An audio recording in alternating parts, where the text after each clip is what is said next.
Welcome students. Here we are going to learn the CHR 150 course of MSc first year. I am Vibhuti CP from KG Somaya College. Here we are going to learn the oxidation and oxidizing agent. Today we are going to learn a new oxidizing reagent. First, that is KMnO4. Let me learn the this oxidizing agent, that is KMnO4. It is used for the hydroxylation of the alkenes. That is, here you can see this alkene which has the carbon-carbon double bond, which is reacted with the KMnO4 in cold condition. It get converted to a diol. You can see here there are the two OH group is attached to the CH. This carbon number 2 and carbon number 3. That is called as a vicinal diol. Another oxidizing reagent is also there, that is OSO4. The first oxidizing agent, that is KMnO4, and the second one, that is OSO4. This oxidizing reagent also used for the conversion of alkene into a diol. Okay, this is also the vicinal diol. What is the vicinal and the geminal? Vicinal diol, that means the functional group is attached to the adjacent carbon. Okay, here the functional group is OH, hydroxyl, and this hydroxyl group is attached to the two carbon atom. That's why this is called as a vicinal diol. And what is the geminal?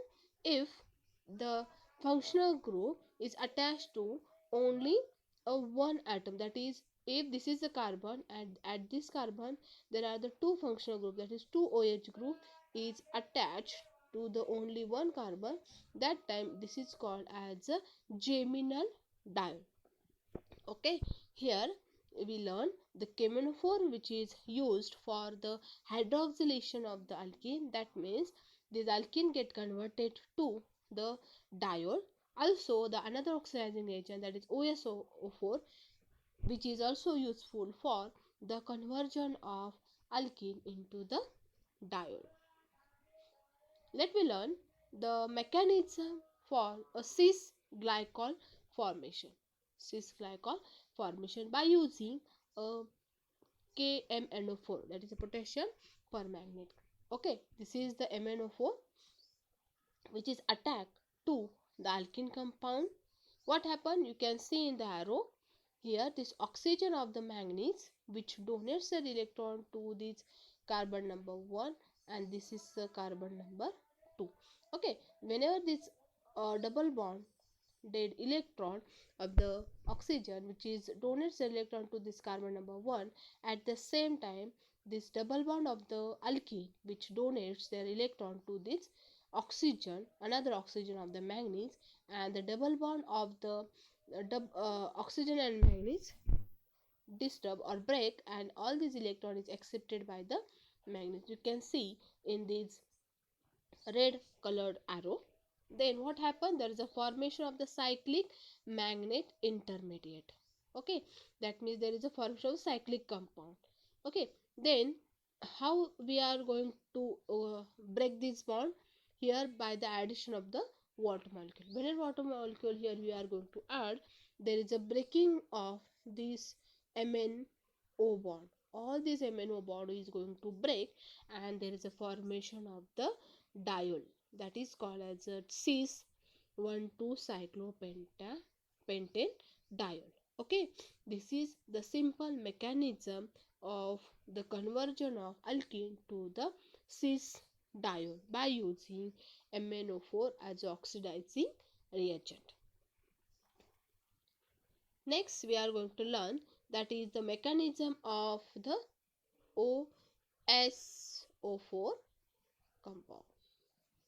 Okay, here what happened? The same mechanism which can be happen in case of OSO4, that means the oxygen of the osmium oxide which donates the electron, at the same time the alkene there is electron donates to the another oxygen, and the double bond double bond is going to break, and all these electron is accepted by this osmium, and there is a formation of the cyclic osmate intermediate.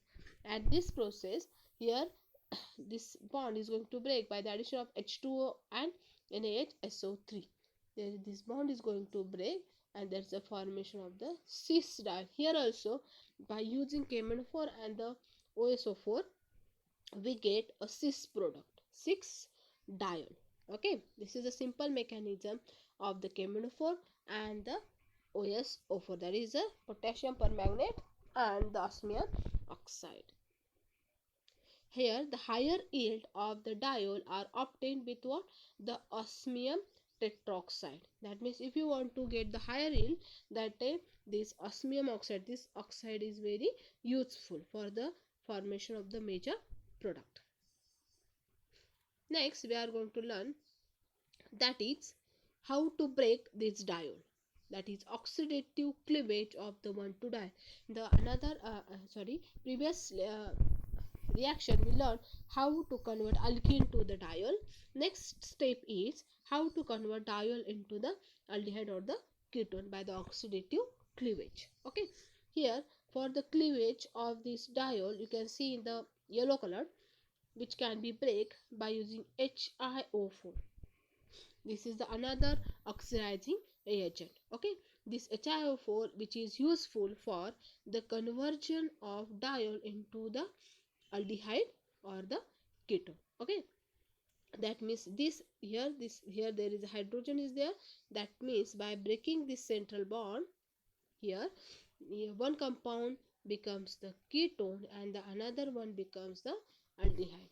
Okay, it provides the oxygen to this conversion of the alcohol to the ketone or the aldehydes. Okay, next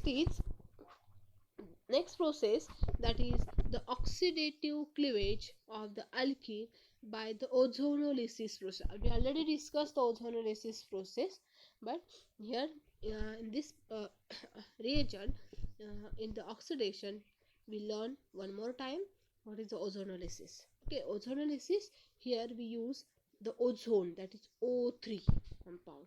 Okay, this O3 which convert alkene into the ketone or the aldehyde. Okay, here this is the resonating contributor of the ozone. This is the structure of the ozone. Okay, then this has a many resonating structure. You can see here, these are the different resonating structure of the ozone. That's why this ozone is the stable compound. Let me learn the mechanism of the ozonide formation. Okay, the alkene and the ozone undergo the concerted cycloaddition reaction. Concerted, that is the one step cycloaddition reaction. Okay, here how it is get converted to the this type of the ozonide. Whenever the ozone is attacked to the alkene, that time here the lone pair of the oxygen of the ozone which donate the electron to the carbon number, this is the carbon number 1 2 2 and this is carbon number 3. Whenever this is attacked to the carbon number 2, that time what happened, the double bond of the carbon alkene which going to break and they donates the electron to the another oxygen of the ozone. You can see in the red colored arrow. Then there is a formation of the cyclic compound, that is called as a monozonide. This is called as what? Monozonide compound. Okay, this we can write like this manner.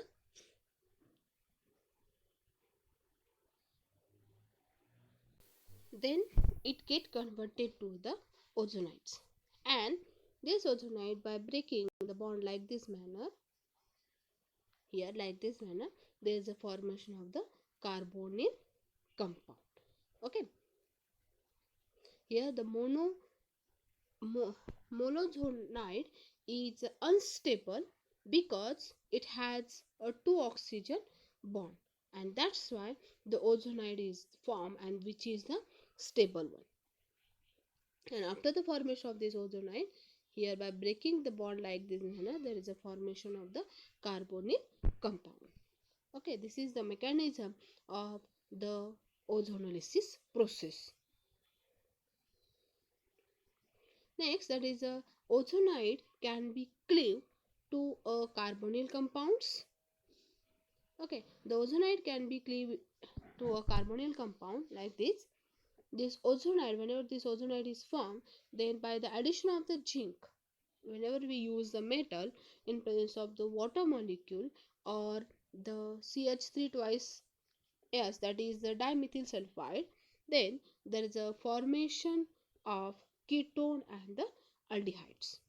Okay, that means here this bond is going to break like this manner, and here there's a double bond with the oxygen, and here there's a formation this water or the metal which the function is to break this bond. Okay, and there's a formation of, here there is a hydrogen is there, that's why we get the one aldehyde and the one ketone. But whenever we use the H2O2, that time we get the one ketone and another compound is the carboxylic acid. Remember that in the ozonolysis process, the first step is same, that means the formation of the ozonides. After that, whenever we use the zinc in presence of water, that time we get two products, that is ketone and the aldehyde if hydrogen is present. If here there is R compound is there, that time we get the two ketones. Okay, but whenever we use the H2O2, that time we get the two different products, that is ketone and another one is the carboxylic acid. Next we learn the example of the oxidative cleavage of the alkene by the ozonolysis. Here we take the one example, that is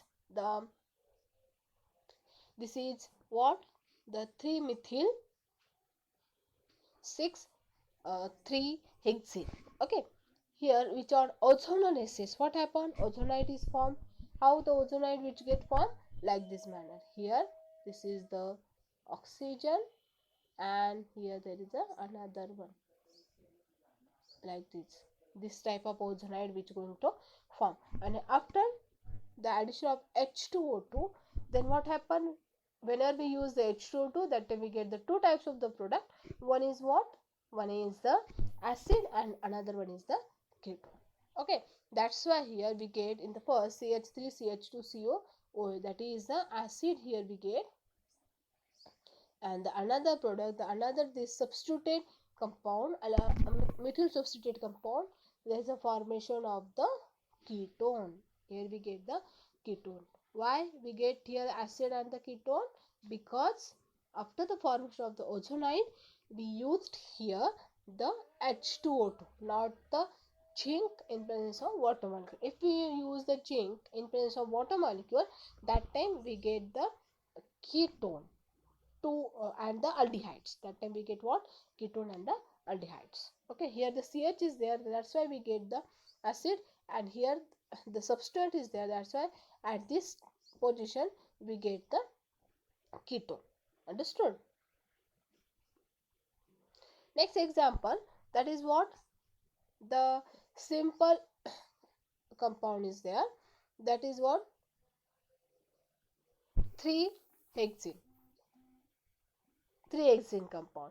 This 3-hexene compound which are ozonolysis, we get the ozonide compound, and by the another reagent whenever we add, that is what, the CH3 twice S, that is dimethyl sulfide. That time also we get the two types of the aldehyde. Why we get here the two types of the aldehyde? Because in the whenever we break this bond like this, that time here also the CH hydrogen is there and here also hydrogen is there, and this is the symmetrical molecule, and that's why the product which is we get, that is the similar, that's why we get the two aldehyde compound. The name of this aldehyde is what, propanol.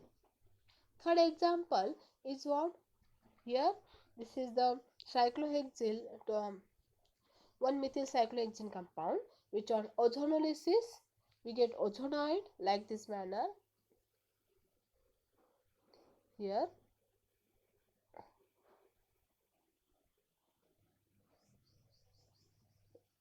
okay, then what happened? By breaking this bond, here we use the zinc and the water molecule. Then what happened? This, whenever zinc and water molecule is there, that time we get one aldehyde and another one is the ketone. Then here you can see in the yellow color, this is the ketone and this one is the aldehyde. If by instead of using ZnH2O, if we use the what, the H2O2, that time we get what, the acid. Okay, at which position? At the aldehydic position. That means at this position we get the acid whenever we use the H2O2 as a reagent. Okay, this is one more examples of the aldehyde ozonolysis process. Here this is the alkane which on ozonolysis in presence of ZnH2O we get the two different types of the aldehyde. Okay, this CH compound is there, that's why here we get the formaldehyde and here we get the butanol. Here also one get, if we use, yes, we use the same compound is there, but the we after the ozonolysis process, if we use here the H2O2, that time what happen, one compound get the what, remember that here at the yellow colored, both of these carbon has the hydrogen, and that's why here we use here the H2O2, that's why here we get the acid at the both side. Here the first one, that is a acid is there, and here only the one carbon is there, and that's why there is a formation of the CO2. Remember this example. If on the ozonolysis process we use in the first case ZnH2O, that time we get aldehyde, both of these are the aldehydes.